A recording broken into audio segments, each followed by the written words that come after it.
Hey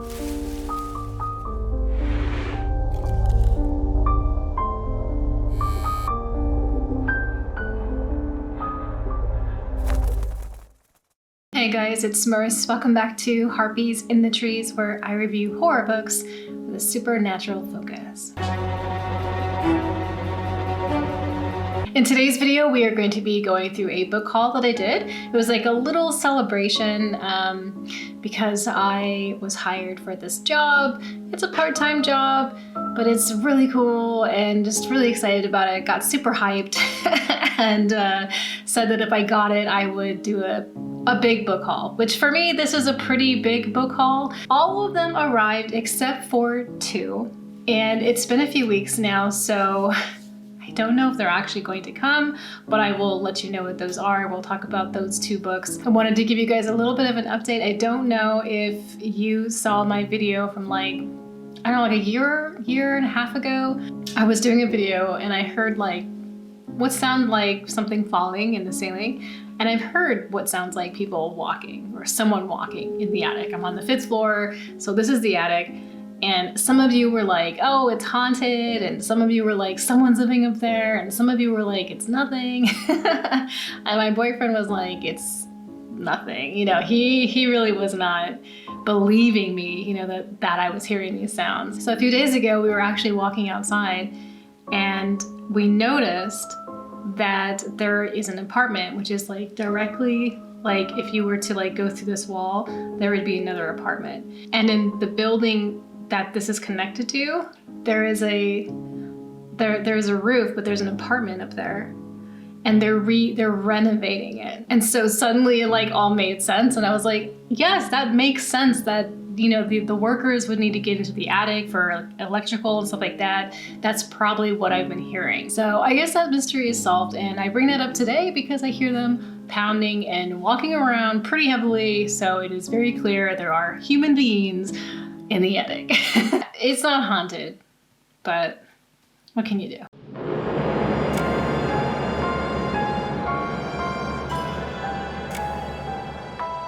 So the first book I want to show you is a vintage book that I got.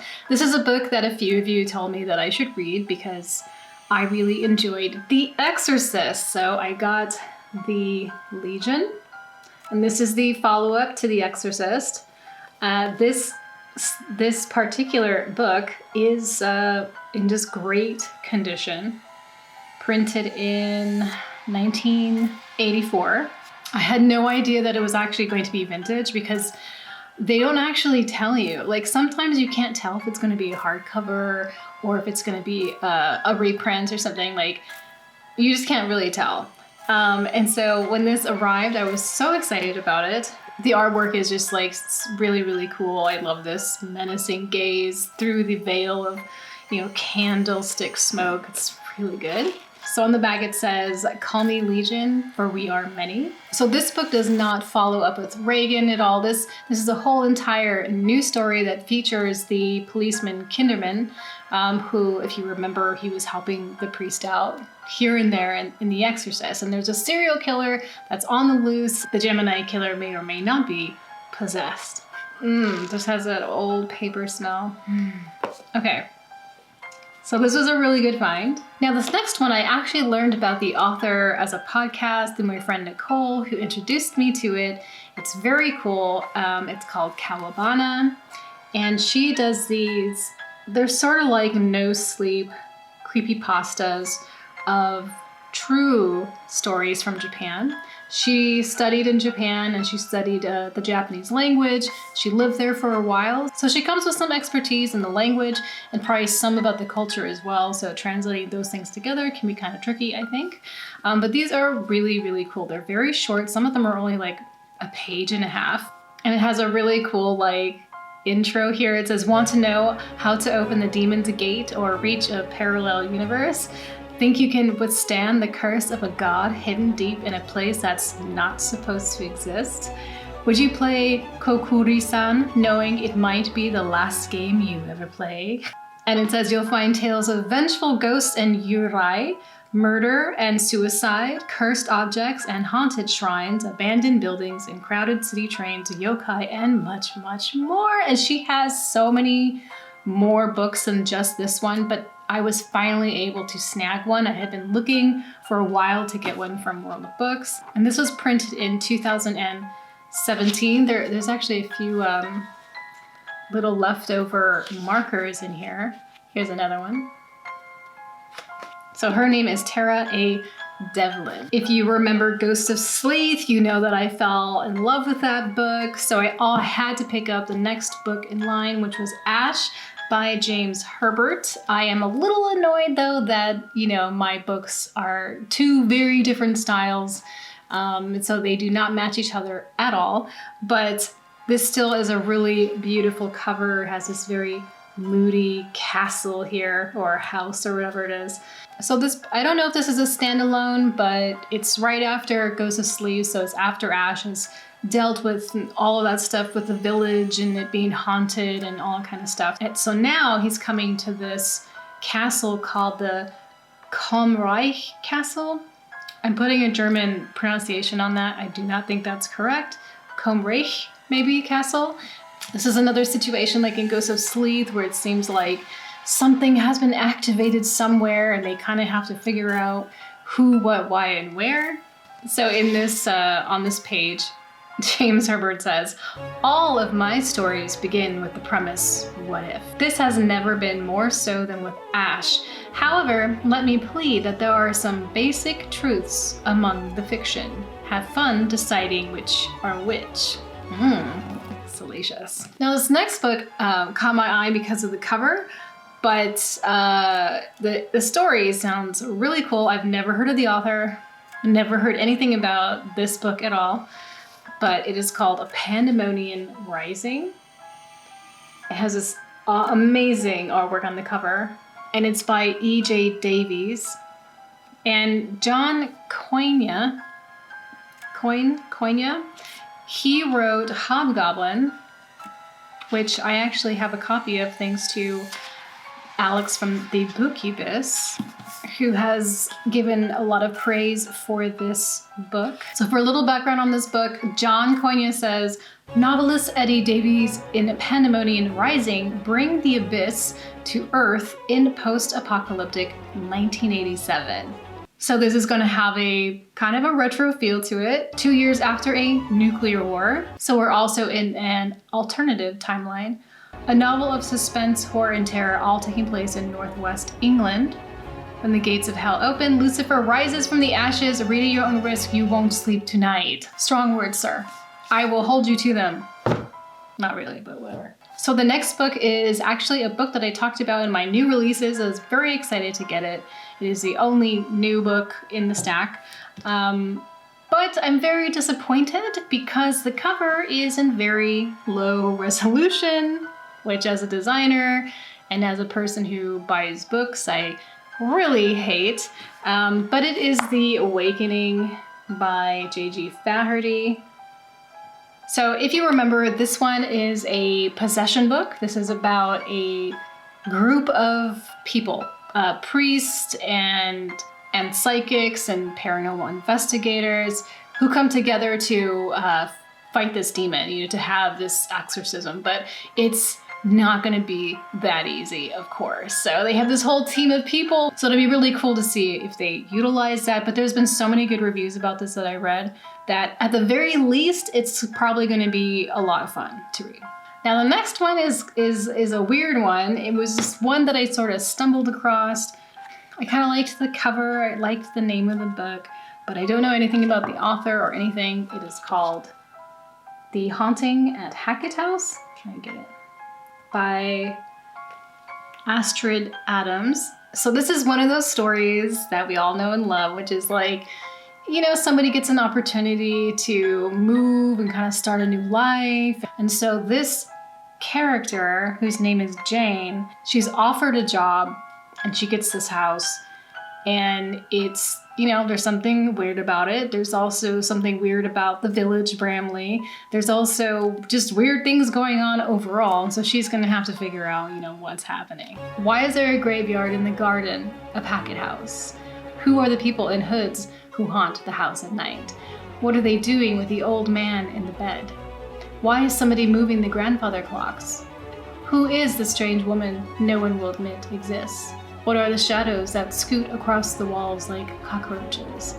Who is Erasmus Nark, whose grave nothing will touch? So it has a lot of interesting questions, so I'm hoping that this will be a fun and spooky read. Now the next one is, I didn't know that it was a comic book, but that's okay. I just saw it and saw that it was like a continuation after the series had already completed. So I had to get it because I love Penny Dreadful. So this is a comic. It's really, really beautiful. The artwork is amazing. This story picks up after season 3. So that's kind of really what interested me to get it. And it actually goes into Egypt. Not sure what they're doing there. I'm assuming it has something to do with, I don't know, something occultish. So I'm actually pretty excited about it, and I think I'm just gonna go ahead and grab the other ones eventually. If you haven't watched this series and you like the Victorian aesthetic, you like the occult and the supernatural, you like werewolves and vampires and demons and all that kind of stuff, like, you're gonna love this. It's so good. It's so, so, so good. So I've ordered this book before, 2 times, and it would never arrive. It would ship, but it would just never get here. So I was like, I will try it one more time and see if it actually makes it. And if not, then I will accept that 3 is a charm and that it is cursed, but it made it this time. It is The Ring. I did not know it was a hardcover. So this is The Ring that the Japanese original film and the American adaptation film was based on. So I'm hoping that this is a good translation and that it's just as unnerving and disturbing as the films were. Every time I do a book haul, I have to get my boy Adam Neville. So I found a book that I don't have, which is called Under a Watchful Eye. And this is I think it was a library copy. It still has like the protective plastic on it. It says, "You will always belong to him." So this story is about a guy who has a very kind of a sketchy past, a little murkiness in there. And at some point he begins to realize or believe that he's being followed by someone. Someone's stalking him. And it's causing him to be really paranoid and just kind of putting him into that psychological state, of being afraid. Now, this sounds like it's going to be a thriller, mystery of some sort, but there's one line here in the synopsis that says, "For there are doors in this world that open into unknown places, places used by the worst kind of people to achieve their own ends." So it sounds like whatever is watching, stalking, and haunting this guy might possibly be supernatural. So I'm very excited about that. And I'm curious to see what they want this guy for. Like, why? What's the purpose, So I'm very excited. So the next one I got because I loved the film, which was Dr. Sleep, Stephen King. I did not know this was going to be a hardcover. And on the outside it says, "This is a collector's edition exclusive to WHS Smith." I don't know exactly what makes it exclusive. Oh, I think it's just the cover. Okay. But the cover is really cool. I love the cat. And this one is a little older than I thought. This is from 2013. So if you don't know the story of Dr. Sleep, this is a sequel to The Shining. This catches up with Danny when he's an adult, and he finds himself trying to protect this girl from a predatory group of people who want to take the shine from this little girl because the shine allows them to live for an unnatural amount of time. So this next one I got because I've been playing Alice the Madness Returns for a while now. I beat it twice and I started it a 3rd time and I'm almost done with it again. And I'm just like really into it. Like I'm just really into it. So I saw this and it's called Wonderland. And it's by Miranda Renee. From what I could tell, it's a dark Alice in Wonderland fantasy. So in this retelling, this story is about Alice, who works at a company called Red Queen Inc.